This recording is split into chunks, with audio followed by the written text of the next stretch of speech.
Assalamualaikum warahmatullahi wabarakatuh. Selamat pagi dan salam sejahtera untuk kita semua. Apa kabar kalian hari ini, anak-anak?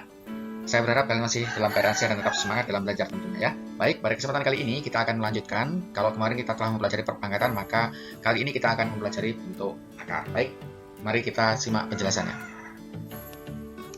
Baik, anak-anak, di sini kalian sudah bisa lihat ya, ada bentuk akar. Nah, kalian perlu tahu dulu ini simbolnya akar seperti ini ya. Nah, ini simbolnya akar. Dan perlu kalian ketahui bahwa di dalam tanda akar itu ada bilangan dan bilangannya selalu positif, bilangan bulat positif.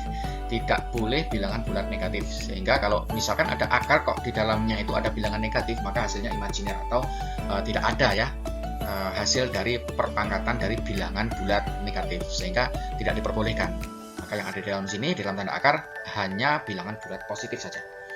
Nah, kemudian kita akan mempelajari bagaimana cara menyederhanakan bentuk akar ya. Ini contohnya akar 8. Akar 8 itu bentuk sederhananya seperti apa? Ya, tentunya untuk mencari hasil kalian bisa cepat.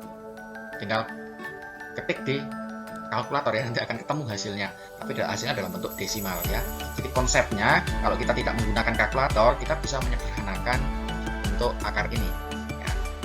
Ini ya, akar 8 contohnya, akar 8 itu bisa ditulis sebagai akar dari 8 ini adalah 4 kali 2 ya, maka bisa ditulis 8-nya diganti menjadi perkalian 4 kali 2, maka akar 8 sama dengan akar 4 kali 2, nilainya tetap ya, sama-sama 8, 4 kali 2, 8, jadi tidak merubah nilai yang ada di dalam tanda akar.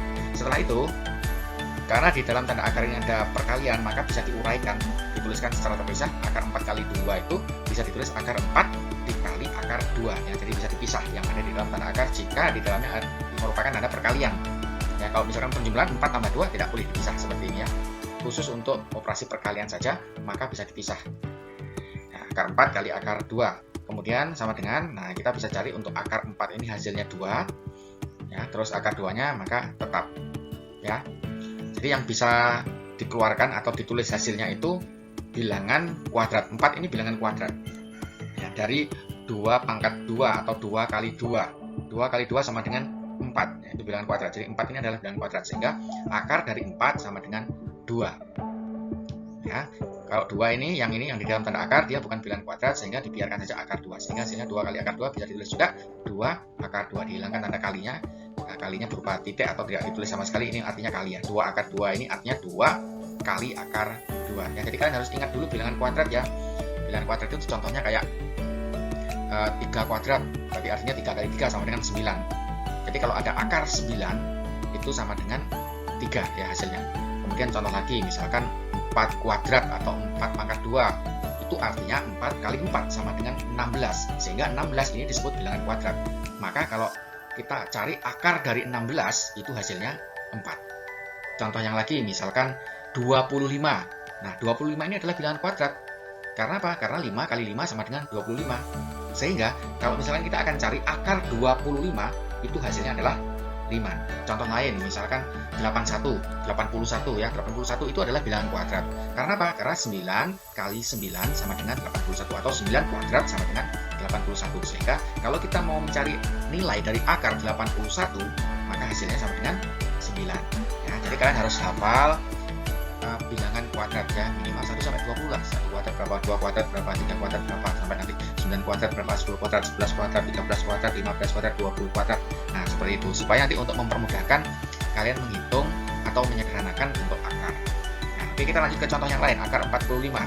Akar 45 ini bisa kita sederhanakan, bisa kita tulis akar dari 45 ini ternyata perkalian 9 kali 5 ya. Jadi ini memecah ini ya, menulisnya dalam bentuk perkalian. Ini kita pilih yang merupakan, ada salah satu yang merupakan bilangan kuadrat supaya nanti bisa dihitung hasilnya. Kalau kita lihat 9 kali 5 ini yang merupakan bilangan kuadrat adalah 9, karena 9 itu dari 3 kali 3 atau 3 kuadrat ya.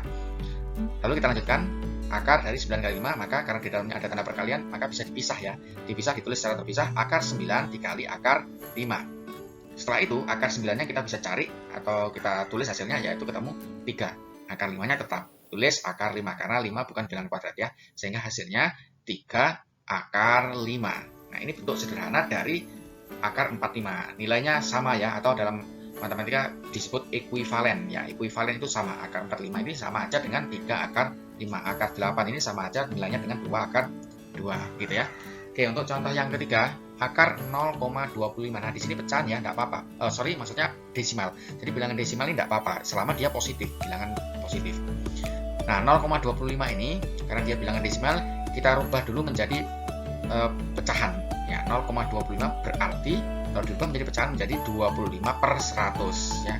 Karena ada 2 angka di belakang koma, maka pembaginya 100. Kalau ada 3 angka di belakang koma, misalkan 0,257 misalkan seperti itu ya, maka itu nanti pecahannya bisa ditulis 257/1000 ya. Kenapa kok per 1000? Karena ada 3 angka di belakang koma, 0,257 ada 3 angka sehingga pernya nanti per 1000. Kalau ada 4 angka berarti per 10.000 seperti itu ya, dan seterusnya. Nah, setelah selesai ditulis dalam bentuk pecahan seperti ini, maka ini juga bisa diuraikan atau dipisah. Akar dari 25/100 bisa juga ditulis yang pembilangnya di akar sendiri ya, seperti ini akar 25, terus penyebutnya di akar sendiri akar 100, sehingga bisa ditulis hasilnya akar 25 itu adalah 5 ya, karena 25 ini bilangan kuadrat ya, sehingga bisa dicari akarnya. Akar 25 sama dengan 5, akar 100 sama dengan 10, sehingga hasilnya 5/10. Nah, 5/10 ini kalau kita tulis dalam desimal ketemunya 0,5 ya, seperti itu. Jadi akar dari 0,25 hasilnya adalah 0,5 seperti itu ya. Baik anak-anak, kita lanjutkan sekarang untuk menyederhanakan bentuk akar jika ada operasi di sana, operasi penjumlahan ataupun operasi pengurangan. Coba kita lihat contoh yang pertama, akar 12 ditambah akar 27. Maka yang kita lakukan, kita sederhanakan dulu yang akar 12 ini. Anggap akar 27 ini nggak ada dulu ya, akar 12 ini saja. Nah, akar 12 itu bisa kita tulis ini, akar 4 kali 3. 4 kali 3 kan 12 ya. Nah, sekarang baru kita lihat yang akar 27. Akar 27 itu bisa juga kita tulis sebagai 9 kali 3. 9 kali 3, 27 ya. Operasi penjumlahannya tetap, tidak usah diapa-apakan dulu. Berarti akar 4 kali 3 ditambah akar 9 kali 3. Setelah itu baru kita proses, kita lanjutkan lagi. Nah, akar 4 kali 3 ini kita pisah lagi. Berarti bisa ditulis akar 4 kali akar 3. Ya, dikasih akar masing-masing angkanya. Karena operasi perkalian di dalamnya, tidak apa-apa. Kemudian plusnya atau penjumlahannya tetap, biarkan saja. Akar 9 kali 3 maka dipisah juga ini ya. Akar 9-nya tulis sendiri, akar 3-nya tulis sendiri, seperti ini. Lalu, kita bisa tuliskan mana yang bisa diselesaikan akarnya. Nah, ini akar 4 ini bisa diselesaikan karena 4 itu adalah bilangan kuadrat, sehingga hasilnya akar 4 itu 2. Akar 3-nya tetap ya, karena bukan bilangan kuadrat. Terus akar 9 juga bisa dicari hasilnya, yaitu 3, terus akar 3-nya tetap. Nah, 2 akar 3 ditambah 3 akar 3 bisa ditulis juga seperti ini, 2 akar 3 ditambah 3 akar 3. Tanda kalinya dihilangkan ya. Jadi meskipun dihilangkan tapi tetap artinya kali ya. 2 akar 3 bisa kalian lihat di sini nggak ada tanda kalinya, tapi tetap artinya di situ kali. 2 akar 3 ya. Jadi itu bentuk penulisan, itu ada 3, bisa ditulis seperti ini, ada tanda kalinya, bisa ditulis seperti ini, nggak ada tanda kalinya sama sekali, bisa juga ditulis 2 titik akar 3. Titik itu artinya kali ya. Jadi ada 3 cara penulisan, artinya sama ya. Kemudian 3 kali akar 3 ditulis 3 akar 3, dihilangkan kalinya tapi tetap artinya kali di sini. Nah, sekarang 2 akar 3 ditambah 3 akar 3 ya, masing-masing bilangan yang di depan ini 2 akar 3, yang di belakang 3 akar 3 sama-sama memiliki akar 3. Maka akar 3-nya ditulis 1 kali saja, kemudian 2 sama 3-nya dijumlahkan. Sesuai operasinya di sini ya, operasi penjumlahan, maka dijumlahkan 2 ditambah 3 kali akar 3. Ini artinya sama dengan yang di atas ini, cuma bentuknya saja yang berbeda ya. Ini namanya menggunakan sifat pengelompokan atau asosiatif. Sehingga hasil akhirnya 2 tambah 3 ketemu 5, akar 3-nya tetap. Berarti 5 akar 3, atau bisa juga disebut 5 kali akar 3 ya, seperti ini. Sehingga hasil dari akar 12 ditambah akar 27 sama dengan 5 akar 3, ini hasil akhirnya. Gitu ya. Oke, kita lanjutkan ke contoh yang kedua. Akar 8 ditambah akar 18 dikurangi akar 32. Pada dasarnya tekniknya sama, kita pecah atau uraikan masing-masing bentuk akar ini ya. Setelah itu nanti diasosiasikan terus dioperasikan. Nah, kita lihat dulu yang akar 8 bisa ditulis 4 kali 2, akar 4 kali 2. Akar 18 bisa kita tulis akar 9 kali 2. Terus yang akar 32 bisa ditulis akar 16 kali 2. Tandanya tetap ya. Dikurangi, ditambah ini, dikurangi, ditambah, tetap, tidak berubah. Kemudian, seperti tadi juga caranya, akar 4 kali 2 dipisah, diuraikan ya, akar 4 dikali akar 2. Ini juga gitu, akar 9 kali 2, maka ditulis terpisah, akar 9 kali akar 2, akar 16 kali 2, berarti akar 16 kali akar 2. Seperti tadi caranya ya, dipisah. Lalu, yang bisa dicari nilainya, langsung ditulis nilainya. Akar 4 ketemu 2, akar 2-nya tetap, terus ditambah tetap tandanya. Akar 9 ketemu 3, akar 2-nya tetap, nggak bisa dicari ya, karena dia bukan bilangan kuadrat ya. Kalau kalian cari pakai kalkulator bisa ya, bisa juga sebenarnya dicari nanti hasilnya desimal. Tapi dalam hal ini karena kita menyederhanakan, nggak usah kita cari nilainya sampai desimal ya, cukup dalam bentuk akar saja. Lanjut, dikurangi akar 16. Akar 16 ketemu 4, akar 2-nya tulis saja tetap akar 2 ya. Nah, kita lihat di sini 2 kali akar 2, kalinya bisa dihilangkan ya supaya lebih simpel penulisannya. 2 akar 2 seperti ini saja, artinya masih sama ya, 2 akar 2 itu 2 kali akar 2 ditambah 3 kali akar 2 bisa ditulis 3 akar 2, terus dikurangi 4 kali akar 2 bisa ditulis 4 akar 2.